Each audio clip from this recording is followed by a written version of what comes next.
Assalamualaikum warahmatullahi wabarakatuh. Perkenalkan, saya Herni Dwi Herawati. Saya selaku dosen prodi Gizi Universitas Alma-Ata. Latar belakang pendidikan S1 saya yaitu prodi Gizi Universitas Gadjah Mada. Kemudian S2 prodi Ilmu Kesehatan Masyarakat dengan minat Gizi Masyarakat Universitas Gadjah Mada. Adapun di sini saya akan menjelaskan RPS Maternal and Child Nutrition. Mata kuliah ini adalah mata kuliah di mana saya expertise terkait dengan gizi masyarakat. Selanjutnya untuk deskripsi mata kuliah Maternal and Child Nutrition, mahasiswa akan belajar tentang karakteristik fisiologis siklus kehidupan yaitu sejak masa kehamilan, bayi hingga masa remaja serta kebutuhan gizi pada masa tersebut. Pada mata kuliah ini ada 4 SKS, terdiri dari 3 SKS teori dan 1 SKS praktikum yang dilaksanakan pada tahun kedua semester 4 dengan waktu selama 4 minggu yang terdiri dari pembelajaran aktif dan assessment. Pada mata kuliah ini akan dipelajari menggunakan strategi pendekatan problem-based learning, yaitu diskusi tutorial dengan metode 7 jam, kemudian kuliah hybrid learning, praktikum laboratorium, serta penugasan terstruktur. Adapun capaian pembelajaran pada mata kuliah ini, yang pertama capaian pembelajaran lulusan. Diharapkan mahasiswa yang pertama menguasai konsep asuhan gizi, patofisiologi, ilmu dietetik, dan penyakit tidak menular secara mendalam pada kelompok ibu, anak, dan lansia. Yang kedua, mampu mendesain dan mengelola pendidikan gizi dengan menggunakan media dan metode sesuai karakteristik sasaran.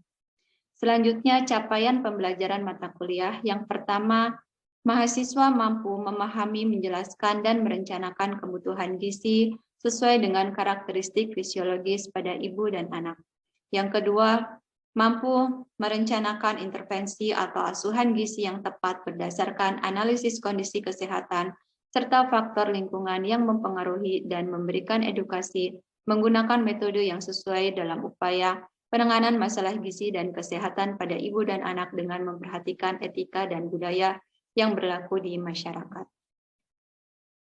Selanjutnya untuk materi kuliah Maternal and Child Nutrition ini terdiri dari 15 teori, yaitu yang pertama adalah overview atau pemaparan terkait dengan isi RPS mata kuliah ini, kemudian dilanjutkan materi-materi dari mulai kehamilan, kemudian menyusui, bayi, balita, sampai dengan remaja. Kemudian untuk praktikum laboratorium, di sini mahasiswa akan diminta untuk menyusun menu ibu hamil, menyusui, membuat menu MPASI, balita, hingga remaja. Kemudian dari penyusunan menu tersebut, mahasiswa akan diminta untuk mendemonstrasikan memasak menu ibu hamil, ibu menyusui, MPASI, menu balita, menu anak sekolah, dan juga menu remaja. Untuk penilaiannya terdiri dari penilaian teori dan juga penilaian praktikum. Penilaian teori, kehadiran diberikan bobot sebesar 10%, kemudian keaktifan sebesar 20%, tugas harian sebesar 30%, dan ujian akhir 40%. Selanjutnya untuk penilaian praktikum, kehadiran memiliki bobot 10%, proses praktikum 20%, laporan praktikum 30%, dan evaluasi praktikum sebesar 40%. Selanjutnya untuk proses pembelajaran, mahasiswa dapat memanfaatkan fasilitas e-learning yang ada di Universitas Alma-Ata. Contohnya adalah seperti ini, di mana nanti dosen dapat mengupload materi dan juga RPS dan juga memberikan kuis yang ada di forum e-learning. Baik, itu tadi secara singkat saya jelaskan terkait dengan RPS dan juga bagaimana proses pembelajaran yang ada di Prodi Gizi Universitas Alma-Ata. Assalamualaikum warahmatullahi wabarakatuh. Waalaikumsalam warahmatullahi wabarakatuh. Ya, bagaimana kabar teman-teman semua? Alhamdulillah baik Ibu. Alhamdulillah baik Bu. Ya, alhamdulillah baik ya. Pada kesempatan kali ini, pada mata kuliah Maternal and Child Nutrition, saya akan menjelaskan tentang fisiologis dan kecukupan gizi pada balita. Adapun topik yang akan nanti kita bahas adalah yang pertama pengertian balita, kemudian yang kedua karakteristik fisiologis balita, yang ketiga masalah kesehatan balita, yang keempat kebutuhan gizi balita, dan yang terakhir adalah pesan gizi seimbang. Kita pelajari terlebih dahulu apa pengertian balita. Ya, balita adalah anak yang telah menginjak usia di atas 1 tahun atau kita sebut dengan kata lain ya, istilah lain yaitu usia di bawah 5 tahun. Kemudian balita ini kita bagi menjadi 2 kategori, yaitu balita 1 sampai dengan 3 tahun. Kemudian prasekolah adalah anak usia dari 3 sampai 5 tahun. Kemudian kita kenali karakteristik pertumbuhan fisik pada balita. Usia 0 sampai 6 bulan untuk pertumbuhan berat badan dan tinggi badannya relatif lebih pesat ya. Untuk pertambahan berat badannya itu bisa 2 kali lipat dari berat badan lahir, dan untuk kenaikan berat badannya per bulannya sekitar kurang lebih 0,6 kg. Kemudian pada usia 6 bulan untuk pertumbuhan tinggi badan itu bisa mencapai kurang lebih 65 cm. Kemudian berlanjut pada usia 8 sampai 12 bulan pertumbuhan tinggi badan dan berat badannya relatif menurun. Di sini untuk pertambahan berat badannya per bulannya 0,45 kg, kemudian untuk tinggi badannya 1,25 cm per bulan. Kemudian seiring bertambahnya usia, di sini pertumbuhannya relatif lebih menurun ya dibandingkan pada saat usia masih di bawah 12 bulan. Yaitu pada usia 1 sampai 3 tahun, pertambahan berat badannya sekitar 0,22 kg per bulan, dan untuk tinggi badannya kenaikannya hanya 1 cm per bulan. Kemudian memasuki usia 4 tahun sampai dengan anak pada masa pubertas, untuk berat badannya per bulan kenaikannya sekitar 2 sampai 3 kg, kemudian untuk tinggi badannya sekitar 5 cm per tahun. Ya. Kemudian bagaimana karakteristik perilaku makan pada balita? Usia 1 sampai 3 tahun umumnya mereka adalah konsumen pasif ya, seperti yang kita ketahui. Biasanya apa yang mereka makan itu ditentukan oleh kedua orang tua atau pengasuhnya. Kemudian juga mereka sudah tumbuh gigi susu, artinya mereka belum lengkap giginya ya, sehingga untuk mengkonsumsi makanan itu teksturnya yang lunak atau tidak terlalu keras. Kemudian mulai usia 4 sampai 5 tahun mereka dikatakan sebagai konsumen aktif. Karena mereka sudah mulai bisa memilih apa yang ingin mereka makan ya, dan juga mereka biasanya mulai memilih makanan, contohnya adalah makanan yang manis atau mungkin makanan yang berlemak, sehingga bisa dikatakan mereka merupakan picky eater. Berikut adalah beberapa masalah gizi pada balita, yaitu KIP atau kurang energi protein. Ini adalah kondisi di mana antara asupan dan juga kebutuhannya itu kurang seimbang ya. Kemudian masalah yang lain adalah overweight ya, di mana di sini asupannya itu berlebih namun tidak diimbangi dengan aktivitas fisik. Kemudian masalah yang lain adalah anemia defisiensi besi, di mana balita kurang mengkonsumsi bahan makanan yang mengandung kaya akan zat besi.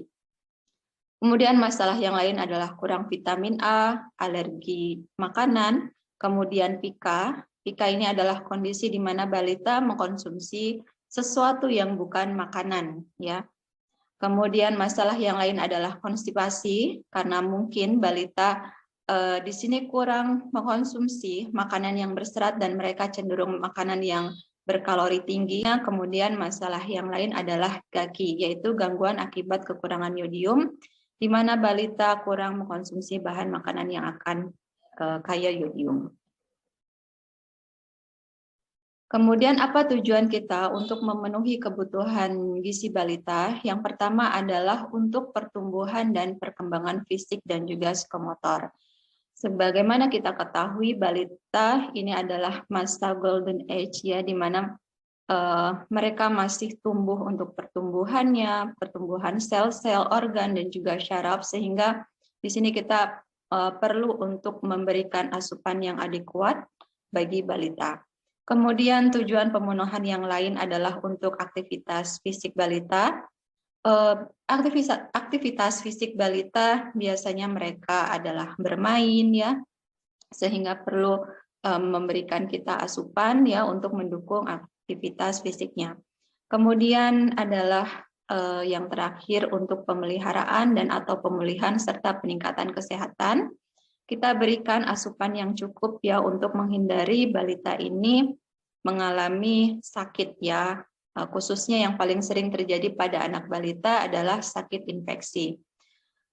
Umumnya apabila sakit infeksi ini balita akan mengalami penurunan berat badan, ya, kalau tidak kemudian kita tangani, ya, itu akan berakibat pada penurunan berat badan. Ya, kemudian kebutuhan untuk energi ini untuk bagi balita kita harus berikan cukup, ya, karena untuk menunjang aktivitas fisik, pertumbuhan dan juga perkembangan yang baik. Kemudian energi ini dapat kita dapatkan dari karbohidrat, lemak dan juga protein. Nah, bagaimana cara kita untuk menghitung kebutuhan gizi pada balita, ya? Yang pertama adalah kita menghitung terlebih dahulu kebutuhan energinya. Untuk menghitung kebutuhan energi, kita bisa mengacu kepada angka kecukupan gizi tahun 2014 dari Kemenkes, atau kita bisa mengacu menggunakan rumus, ya. Cara yang pertama adalah 1000 ditambah 100 kali usia dalam tahun, atau kita kalikan berdasarkan usia dan kita kalikan kilokalori per kilogram berat badan idealnya.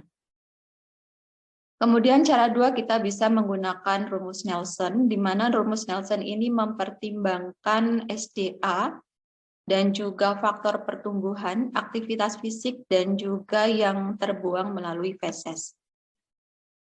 Kemudian cara yang ketiga, ini khususnya pada balita yang kondisi sakit, ya.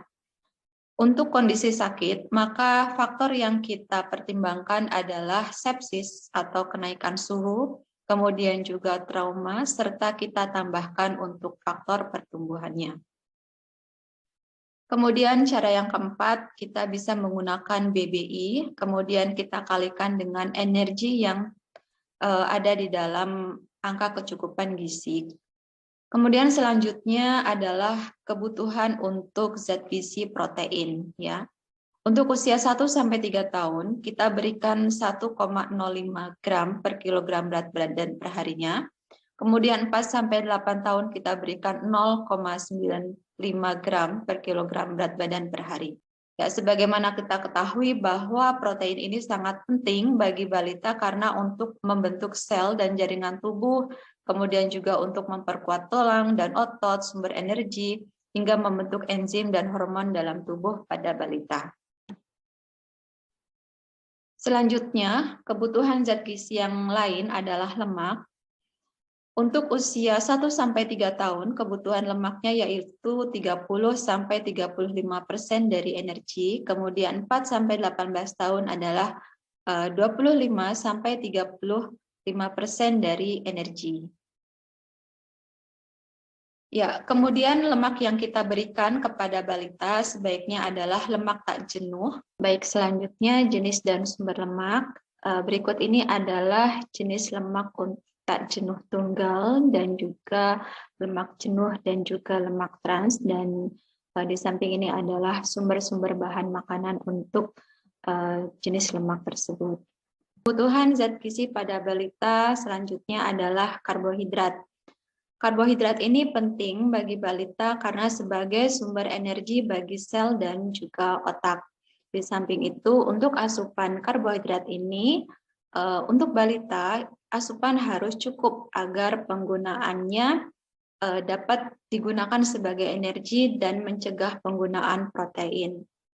Karbohidrat terdiri dari dua, karbohidrat sederhana dan karbohidrat kompleks, dan WHO sangat menganjurkan balita untuk lebih banyak mengkonsumsi karbohidrat kompleks, sedangkan karbohidrat sederhana dianjurkan kurang dari 10% dalam sehari.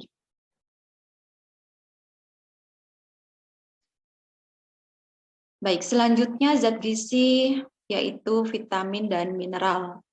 Vitamin yang kita ketahui ada vitamin A, B, C, D, E, dan K. Kemudian asupan mineral yang dianjurkan untuk balita yaitu kalsium, zat besi, yodium, dan juga zinc.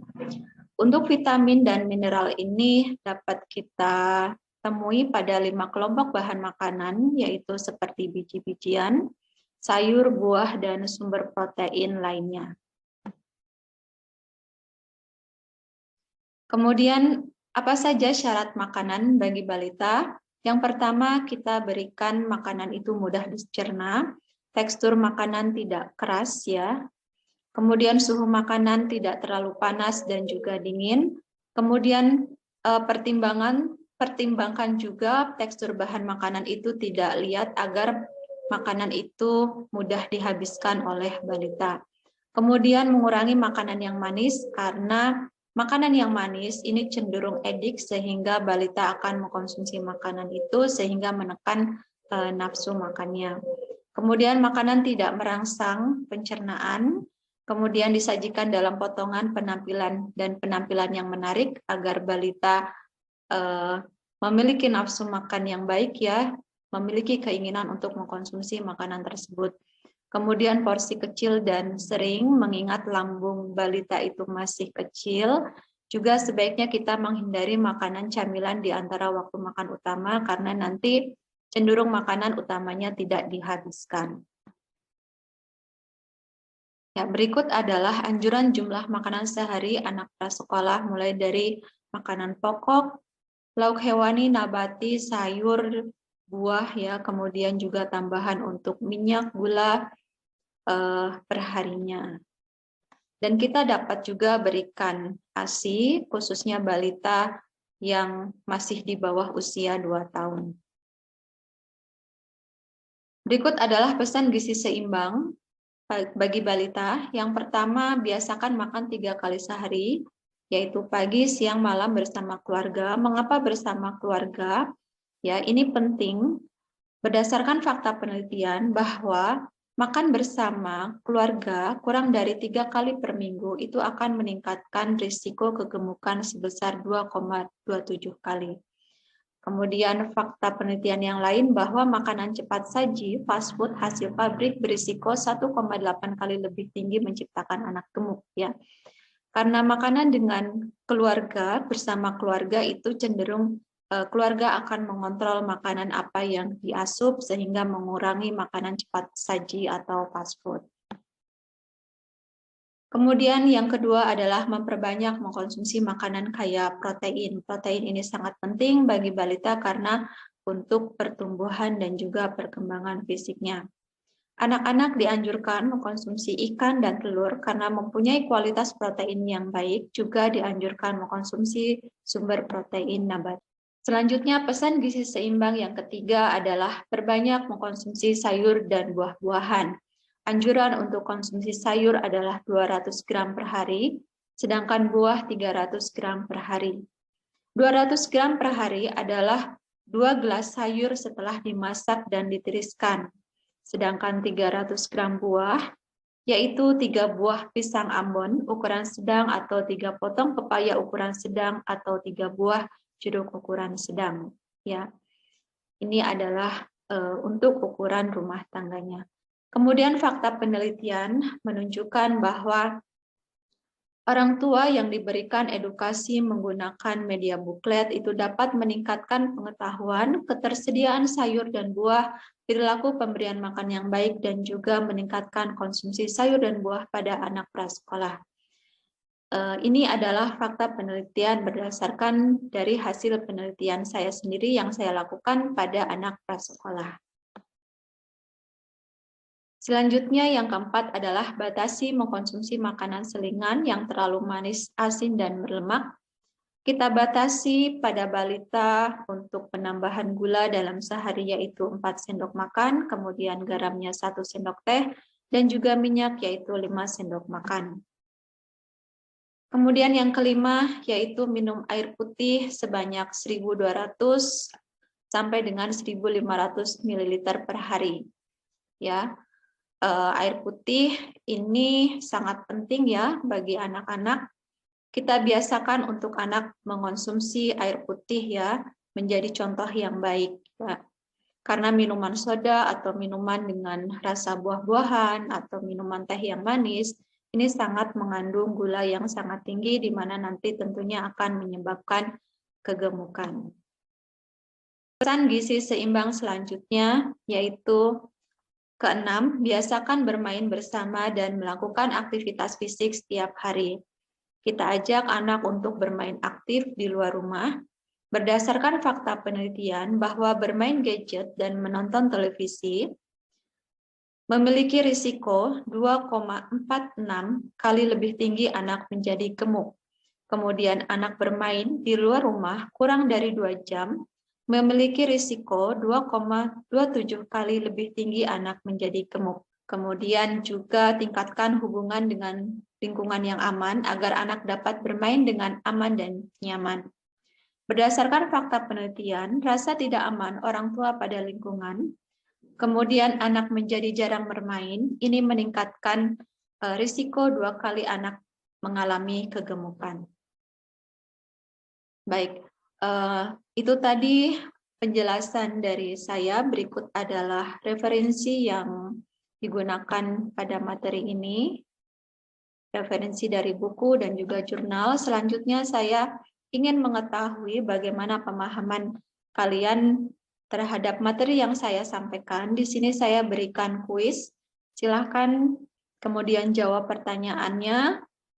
Saya tunggu ya. Ya, ini saya ingin mengetahui seberapa paham kalian dengan materi yang saya sampaikan.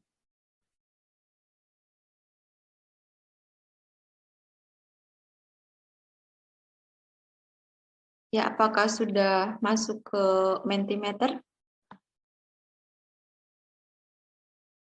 Baik, saya berikan linknya di kolom chat ya. Baik, Ibu. Baik, Bu.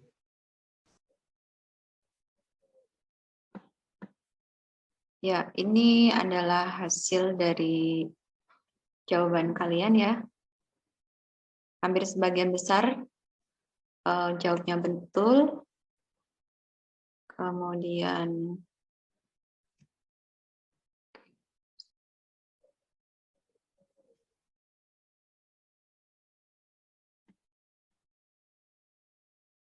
ya, yang kedua, alhamdulillah ya, betul semua.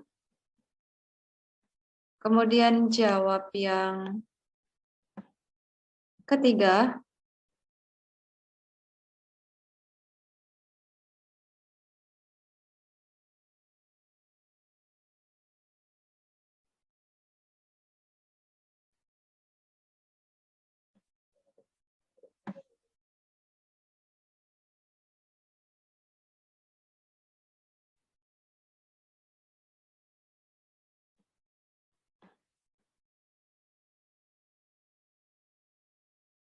baik, selanjutnya jawab yang keempat.